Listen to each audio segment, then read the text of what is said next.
Man, it feels like every time you blink, there's some crazy new development in AI.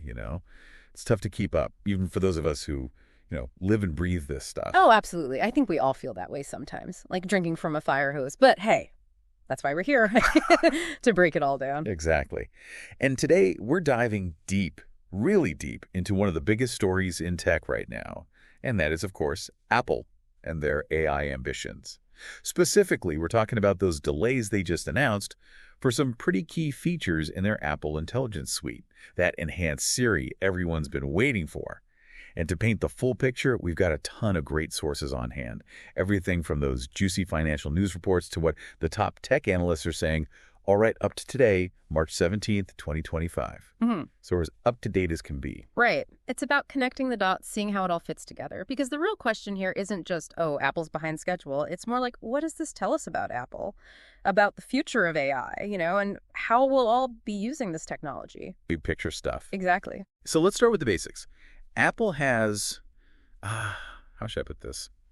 Confirmed that those big Siri upgrades we were all expecting aren't coming as soon as they initially hinted at. Yeah, it's definitely a shift. You remember back in June 2024 at WWDC, they were making a big deal about all the cool stuff Apple Intelligence would be capable of, especially that souped-up Siri. They said it would be coming in the coming year. In the coming year. Yeah. Classic Apple. And well, here we are almost a year later in March 2025, and guess what? They're still saying in the coming year. So not exactly a firm release date there. Not exactly. And I think the reason this delay has so many people talking is because of what they were promising with Siri. Like what specifically? We're talking about Siri becoming truly intelligent, not just, setting timers and playing music, but understanding your personal data from every app you use and actually answering complex questions based on that. So give me an example, like what kind of question? So imagine you're running late and you need to pick up, say, your mom from the airport. You could just ask Siri, when does my mom's flight land?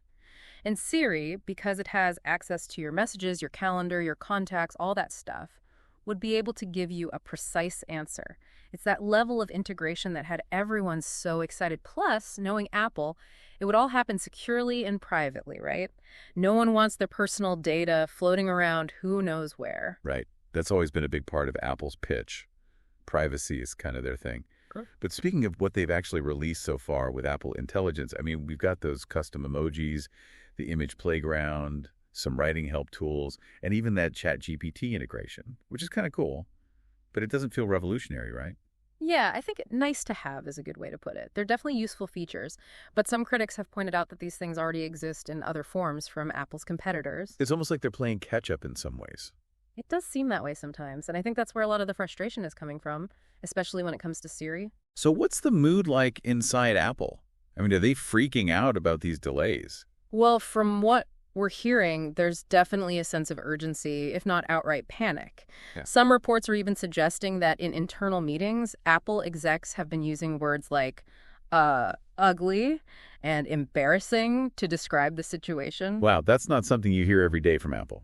Ugly and embarrassing. That's pretty harsh. It is. And it shows just how seriously they're taking this. This isn't just a minor hiccup. It's something that's really shaking things up. And this whole situation has even gotten some pretty harsh criticism from one of the most respected Apple watchers out there, John Gruber. Oh, yeah, Gruber. If you follow Apple at all, you know this guy. He's been analyzing the company for, what, like 2 decades? Yeah, something like that. And he's not known for holding back. And when he says that Apple has squandered its credibility with these delays, That's a big deal. it is. Because Apple's credibility, its reputation for delivering on its promises, that's a huge part of their brand. And Gruber's basically saying they've messed that up. And his argument is basically that they overpromised and underdelivered. Exactly. He points out that they went all out showcasing these unfinished features at WWDC, even put them in iPhone 16 commercials. They told everyone these features were coming in the coming year, but they weren't even ready to demo them to the press. And that's just not how Apple usually operates. I mean, Tim Cook himself said back in 2023, quote, "We tend to announce things as they come to market, and that's our MO." And Gruber sees this as a pretty big departure from that. He does, and he even makes this comparison to Steve Jobs, when Jobs came back to Apple. Right. Back then, Apple was, in Gruber's words, completely bankrupt of credibility. And Jobs rebuilt that trust by making sure Apple delivered on its promises consistently. And Gruber's worried that Apple's kind of repeating history here. Yeah, that's his concern, that they're going back to that era of overpromising and underdelivering, which could really hurt them in the long run. Especially with the competition heating up like crazy. Oh, for sure. And I think what's really interesting is how people have reacted to Gruber's criticism. Some have even said it's like an obituary for Apple's credibility in AI. Like the fact that someone like him, who knows Apple so well, is so disappointed, that says a lot. It really does. I mean, you got to wonder what kind of technical hurdles they're running into. Right. Because this isn't just about building a new feature. This is about integrating AI deeply into their entire ecosystem, securely and privately.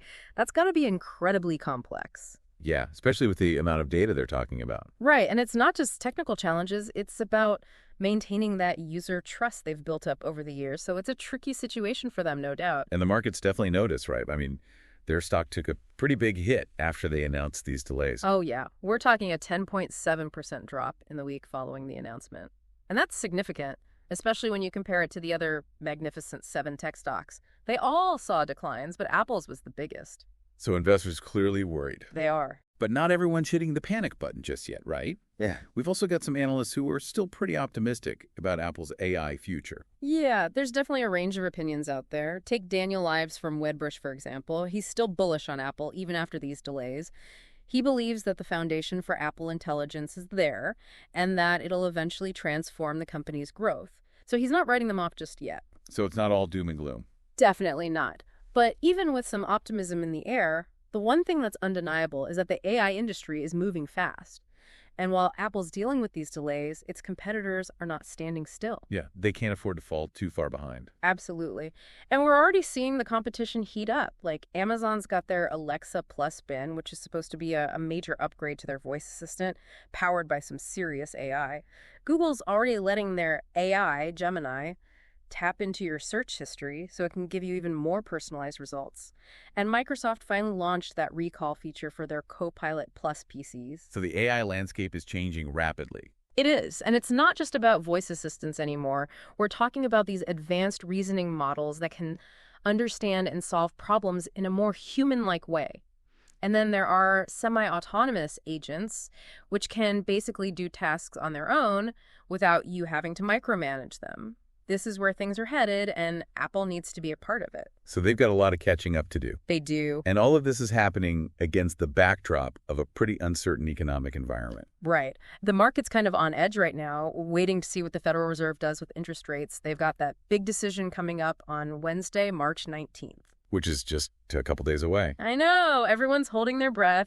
And it's interesting, right, how these macroeconomic factors can really amplify the impact of news like Apple's AI delays. In what way? Well, think about it. We've seen a huge jump in the price of gold this year, something like 15%. And the direction it goes from here, well, that's all tied to what the Fed does. Plus, there's still this debate about whether the market has truly bottomed out after that recent correction in the S&P 500. Yeah, are we in for another roller coaster ride? It's definitely possible. This is a lot for investors to digest. It really is.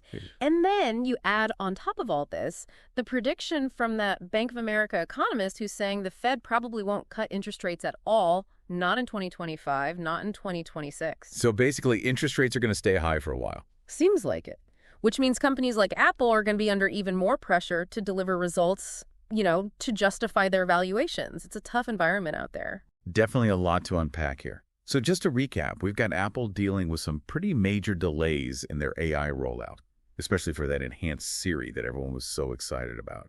And those delays are causing some serious concerns about Apple's credibility, its ability to innovate, to keep up with the competition. Their stock price took a hit, investors are worried, and all of this is playing out against a backdrop of a very uncertain economic future. Right. A lot of moving pieces. Exactly. So with all that said, I'd love to leave you with a final thought, something to chew on. Apple's always been known for their amazing ability to seamlessly integrate their hardware and software. But with these AI struggles they're having, it makes you wonder, is AI just fundamentally different? Is it more challenging even for a company with Apple's resources and expertise to integrate it as seamlessly as they've done with other technologies in the past? And maybe even more importantly, what does this whole situation tell us about the fine line companies have to walk between generating hype and delivering on their promises, especially a company like Apple, whose reputation is built on that very idea of delivering a flawless integrated experience. It's definitely something to think about as we see how this whole AI story unfolds. Absolutely. This is just the beginning. It is. And we'll be here to break it all down for you every step of the way. So thanks for joining us for another deep dive. Always a pleasure.